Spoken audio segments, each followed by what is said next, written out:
quel pourrait être l'enseignement que cherche à nous transmettre la vie?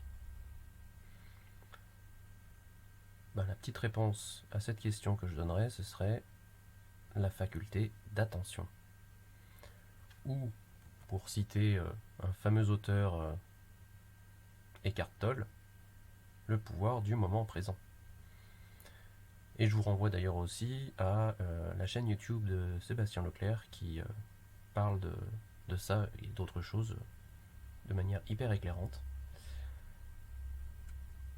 Pour en revenir à mon propos, cette faculté d'attention, c'est juste accepter ce qui est. Et pour pleinement apprécier ce qui est dans le spectre positif, eh bien on doit passer par le spectre négatif. Puisque les mauvaises expériences, entre guillemets, sont un cadeau que l'on passe une grande partie de notre existence à refuser, à fuir, jusqu'à ce que la pression soit trop forte et qu'on lâche, en fait, le fameux lâcher prise. En d'autres mots, on est amené à être immergé complètement dans les deux opposés de cette polarité, jusqu'à temps que on soit en capacité d'atteindre le fameux point zéro, l'équilibre, le parfait lieu d'ancrage. Alors quelle serait la conspiration ultime? Eh bien c'est ça en fait, c'est que l'univers, la source, Dies, comme dirait Guis, etc., nous envoie sur notre passage tout ce dont on a besoin pour apprendre et construire notre faculté à être présent, à être pleinement attentif à ce qu'on a autour de nous, à ce que l'on ressent. Et c'est en fait la seule manière que l'on peut, à travers laquelle on peut développer notre faculté à rester attentif sur la durée. Et petit à petit, accéder à de plus en plus d'informations autour de nous. Car oui, le monde qui nous entoure, on le perçoit qu'à travers 5 sens, mais ces 5 sens nous donnent accès qu'à une toute petite portion de ce qui nous entoure. Il y a beaucoup d'invisibles, les ondes, les infrarouges, les ultrarouges, etc. Et en plus, tout ce que l'on perçoit de nos 5 sens, c'est filtré par le mental. Du coup, le défi ultime, eh bien, c'est d'abandonner tout ce filtrage que réalise le mental, ce petit diable en nous, comme je disais précédemment, cette petite partie qui cherche à contrôler, qui divise, qui nomme les choses, qui fait qu'on a cette vision le bien versus le mal, qui peut mener à la culpabilité, à la manipulation, etc., etc. Alors des exemples d'expérience de cette polarité. Lorsque on se focalise de trop sur le positif, eh bien ça peut mener à l'addiction. Le sexe, les drogues, les jeux, toutes ces activités, en soi, elles sont neutres. En revanche, la manière dont on les pratique, dont on s'y expose, là, pas forcément. Et c'est fréquent qu'on s'y adonne depuis un espace de manque et ou le désir de fuir notre mental. Cette petite roue de hamster qui tourne sans fin.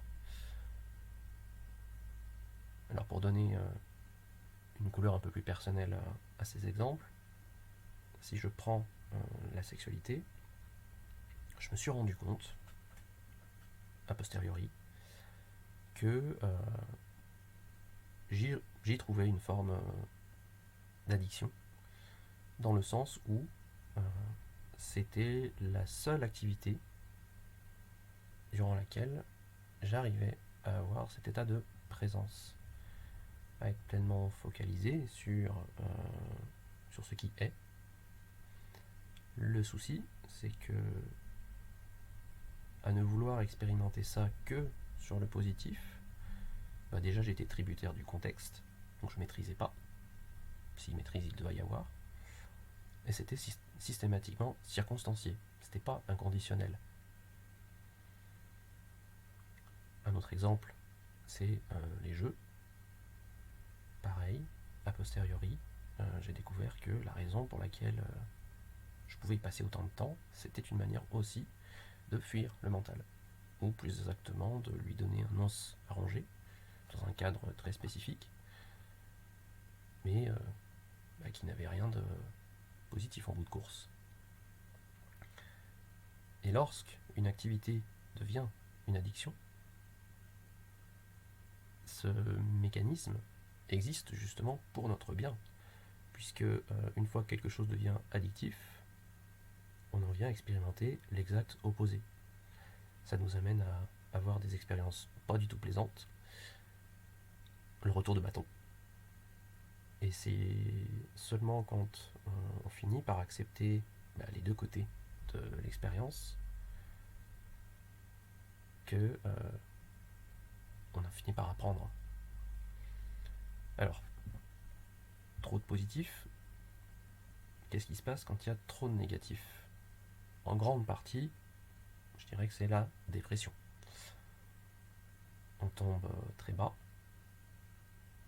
et on expérimente vraiment à fond toutes les pires parts que l'on a au niveau du mental, qui suranalyse tout, qui critique tout ce qui nous entoure, jusqu'à temps d'arriver à la dépréciation de soi, voire à l'automutilation.